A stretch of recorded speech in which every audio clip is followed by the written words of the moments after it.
Have you ever heard of someone so connected with God that they escaped death? A person who not only survived the darkest times but also saw visions of heaven, the world of angels, and the secrets of the end times. That is Enoch, a mysterious figure who has astonished the world for thousands of years. Even more astonishing is the Book of Enoch, a controversial text filled with shocking revelations which was excluded from the Bible. So, did Enoch actually write this book, and if so, why was it forbidden? Join us as we uncover the truth behind one of the most mysterious stories in the Bible. Don't forget to hit the subscribe button to not miss any mystical stories and little-known insights from the Bible. Let's begin by exploring Enoch from the Bible, a special figure chosen by God with a unique destiny and a legacy that has led believers to ponder over centuries. Imagine a world engulfed in chaos where darkness and corruption spread to such an extent that even God could no longer ignore it. Amid all of this, there stands a man who dared to draw so close to God that he broke through the boundaries of human existence. That is Enoch, a figure shrouded in mystery, a man with such powerful spiritual abilities that he never experienced death. According to the Bible, we know that Enoch, the fifth generation from Adam and the great-grandfather of Noah, lived a holy and faithful life with God. He also became the father of Methuselah, the longest living man. Throughout more than 3 centuries on earth, he had many other descendants. Enoch was also one of only 2 people taken straight to heaven, escaping death entirely. In the book of Genesis, Enoch's life is summarized in a poignant statement. Enoch walked with God, and he was no more because God took him away. No details, no explanation, just a sudden disappearance as if he had stepped from this world into the divine realm. What does this mean as we consider walking with God in a world on the brink of ruin, and why was Enoch alone spared from death? The New Testament sheds a bit more light on this mystery. In Hebrews 11:5 we learn that by faith Enoch was taken up so that he would not see death.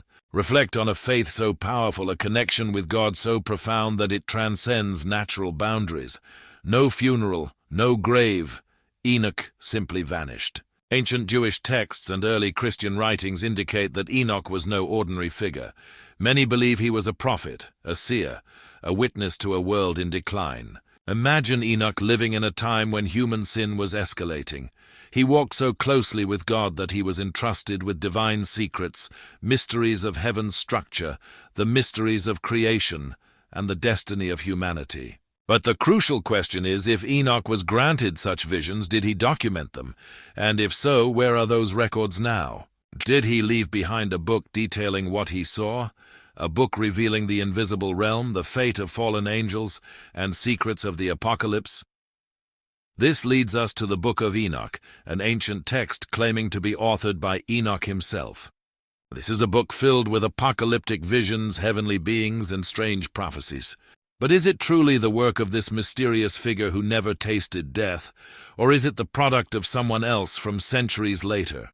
And if it's not included in the Bible, does its content hold something too dangerous or too unsettling, causing it to be excluded from orthodoxy? The Book of Enoch is also known as a text that is both religious and apocalyptic, written in ancient Hebrew. The earliest sections of this ancient manuscript are estimated to date from around 300 to 200 BCE, with the latest part, the Book of Parables, likely from about 100 BCE. Although the Book of Enoch is not part of the biblical canon, it is widely used in Ethiopian and Eritrean sects of the so-called Coptic Orthodox Church. Ethiopian Jews, known as Beta Israel, included the Book of Enoch in the Tanakh, but modern Jewish traditions exclude it. The Book of Enoch is a work that pushes the boundaries of the known Bible, daring to address angels, giants, and visions of apocalyptic destruction. The book contains unique and valuable information about the origins of demons and giants, Nephilim. According to the text, Enoch is considered the progenitor of giants. The book details the history of the giants, but it paints a grim picture as they face destruction due to the harm they inflicted upon the earth. The book describes how Nephilim Maweh, son of the angel Barachel, later had a prophetic dream about a flood and the destruction of the great deluge. The Nephilim Ohia and Hahia, sons of the fallen angel Shemyaza, also had similar dreams, and many other giants shared the same foreboding. This prompted the Nephilim to realize their impending fate and seek help from Enoch, who had by then left Earth. A Nephilim named Mahweh was sent on a cosmic journey to find their ancestor Enoch.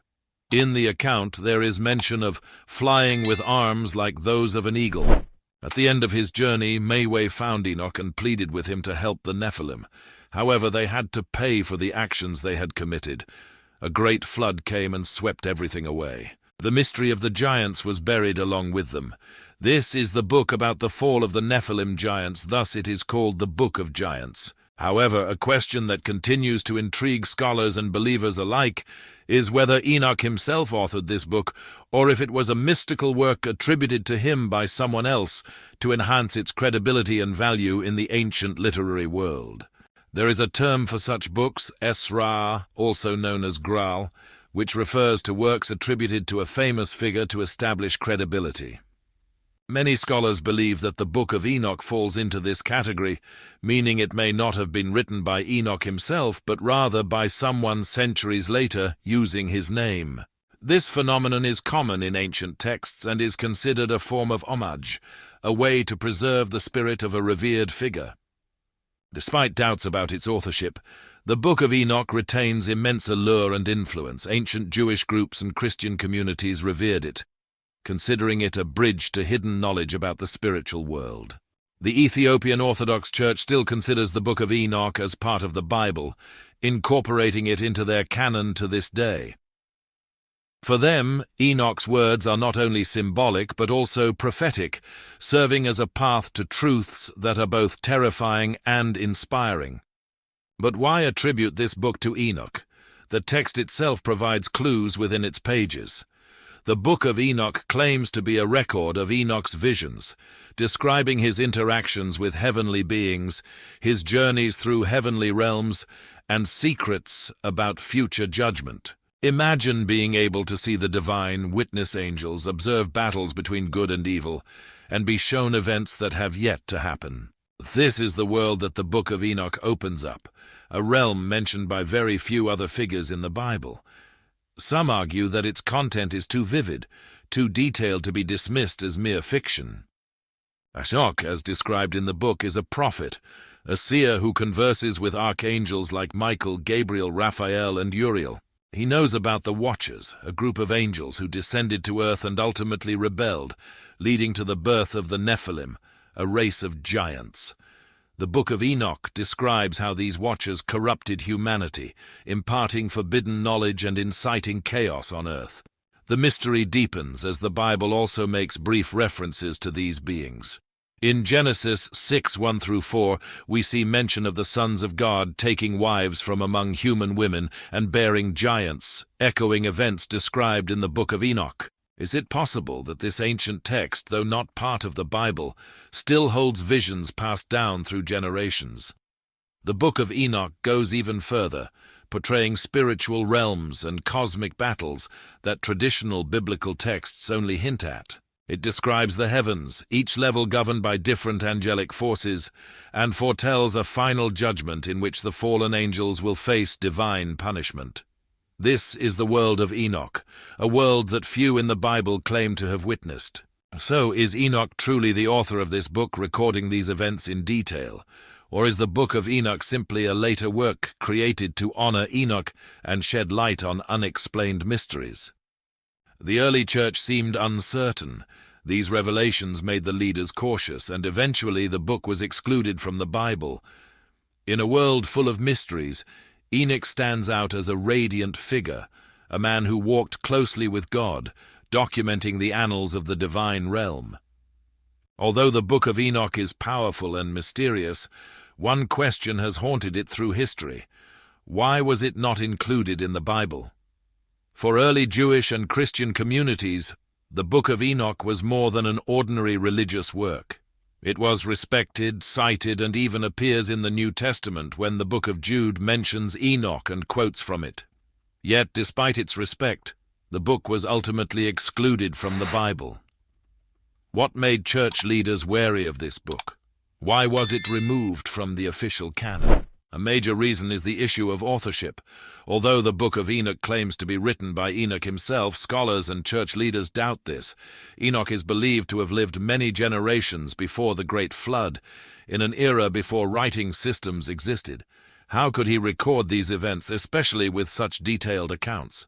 The uncertainty about its origins prevented leaders from accepting the book as part of the Bible, especially since its content and provenance did not fully align. The content of the Book of Enoch was also an issue.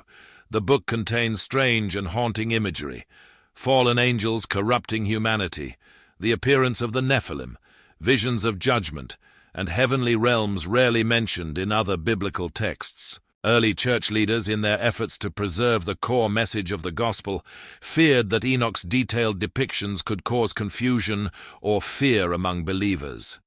Imagine an early follower hearing of angels teaching humanity forbidden knowledge, leading to chaos and the birth of giant beings, plunging the world into darkness. Such descriptions with vivid imagery of judgment and punishment were enough to make anyone wary. Theological consistency was also a crucial factor. The Book of Enoch explores themes that do not align with the core doctrines of the Bible. Its detailed accounts of the Watchers, fallen angels, and apocalyptic visions were seen as too divergent, potentially distorting the understanding of God and the nature of sin. For early church leaders, it was necessary to establish a clear and unified canon. Works needed to align with the overarching narrative of redemption, prophecy, and Christ's teachings. However, Enoch's visions did not fit this framework. As a result, the Book of Enoch was excluded from the Bible.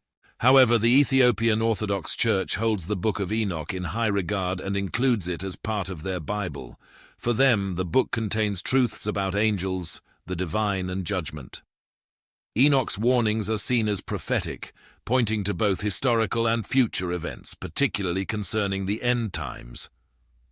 Outside of Ethiopia, though, the book remains a mystery, a relic of the past, relegated to the shadows of forgotten ancient texts. Does the Book of Enoch hold any value for the present day? Many believe it contains wisdom and insight. For example, the book provides a detailed description of angelology, an organized view of angelic hierarchies and their roles. Enoch speaks of archangels like Michael, Gabriel, Raphael, and Uriel, depicting them as divine warriors and protectors. Those interested in the spiritual world may find the Book of Enoch fascinating. However, it should be approached with caution. The Book of Enoch is not considered divinely inspired scripture, and its teachings should be viewed as supplementary rather than foundational. Enoch's vision of the Watchers, the fallen angels, offers cautionary lessons. In this story, the Watchers teach humanity forbidden knowledge, leading to chaos and judgment. This serves as a reminder of the consequences of exceeding the limits set by God. In modern times, with the advancement of information and technology, Enoch's warnings may relate to the dangers of seeking knowledge and power without ethical boundaries. So how should we approach the Book of Enoch today? Some believe it is a treasure trove of supernatural insights, a guide to understanding the spiritual world around us. Others approach it cautiously, acknowledging its value as an ancient text but carefully discerning its messages in light of the Bible. Ultimately, whether seen as wisdom, a warning, or a blend of both, the Book of Enoch remains one of the most captivating ancient texts, inviting us to question, explore, and confront deeper realities of faith, judgment, and redemption. What do you think about the Book of Enoch? Is it merely a historical curiosity, or does it offer timeless lessons for us today? Let us know in the comments below. If you're intrigued by these discoveries, don't forget to hit like and follow our channel so you won't miss our upcoming videos. We look forward to your thoughts and comments on this topic. Please share them below. Thank God for the knowledge and light He has given us. See you in the next video.